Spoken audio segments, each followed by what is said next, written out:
So I'm going to be working through that practice problem that you can see in your notes packet, the one about the professor who wonders if statistics courses improve students' general intelligence. She administers an IQ test to her class before and then after their statistics class, and she wants to find out if taking statistics improves overall intelligence. This is her data. Okay, so we're going to work through our 4-step process, starting with stating hypotheses. Verbal and research hypotheses. We'll start with the verbal research hypothesis. So in this case, the verbal research hypothesis is going to be that statistics improves intelligence.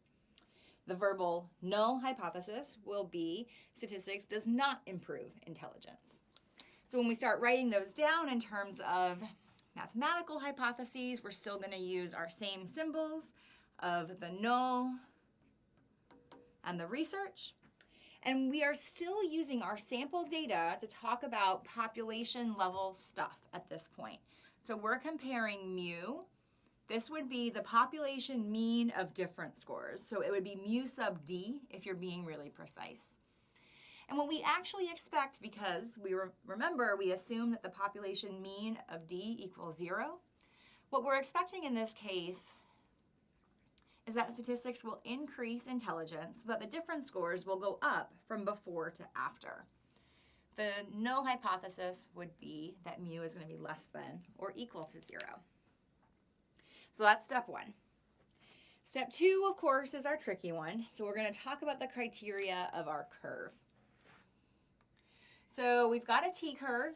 Its shape is mostly normal. Its mean is mu sub d bar, and that's going to equal 0 because mu sub d bar equals mu sub d. The tricky part of this curve is going to be finding our s sub d bar. That's the standard error. Now I want you to just get ready because finding s sub d bar is pretty tedious, and there's some tricky places along the way that might make you think that you're done even though you're not. So we're going to go ahead and take care of all the hard work in step 2 and calculate s sub d bar. Okay, earlier I already calculated our difference scores, and I mentioned that d is the new x. That is, everything I used to do on raw scores, I'm now going to do on these d scores.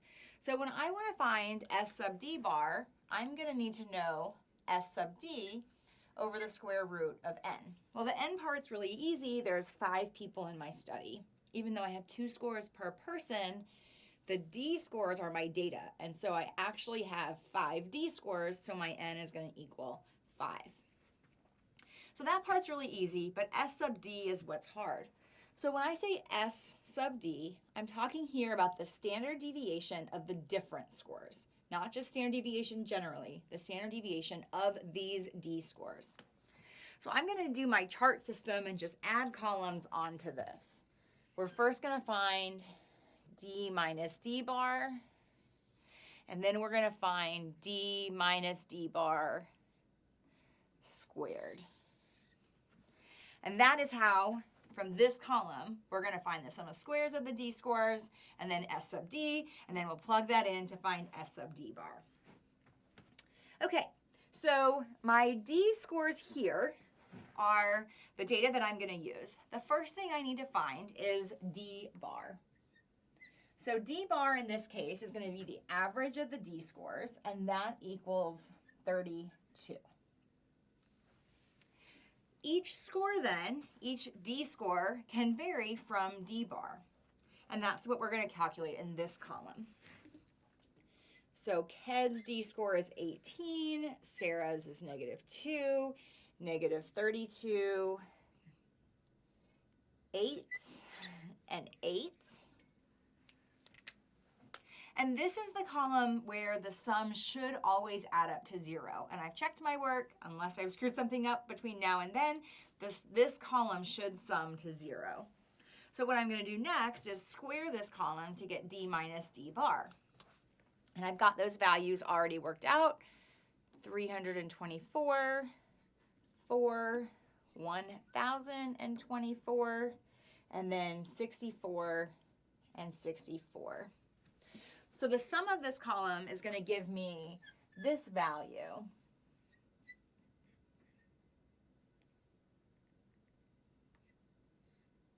the sum of squares of my D scores. And it happens to be, in this case, 1,480. That's my sum of squares.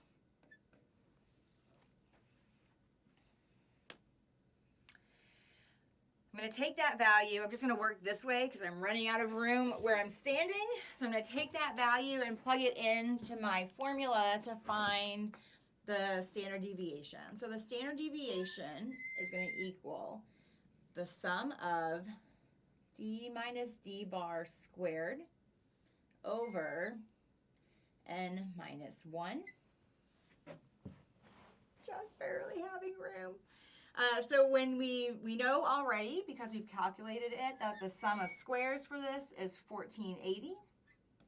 And we know that our n minus 1 is 4, because we have 5 d scores, so n minus 1 is 4. And if I find the value for this, I should end up with 19.24. Okay.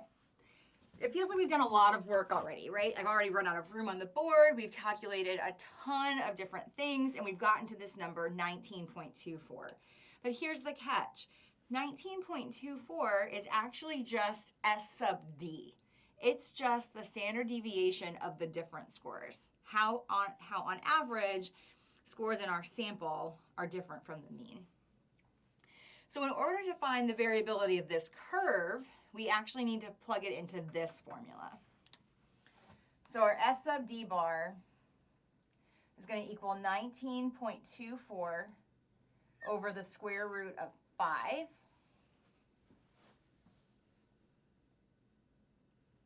And that value should end up being 8.59.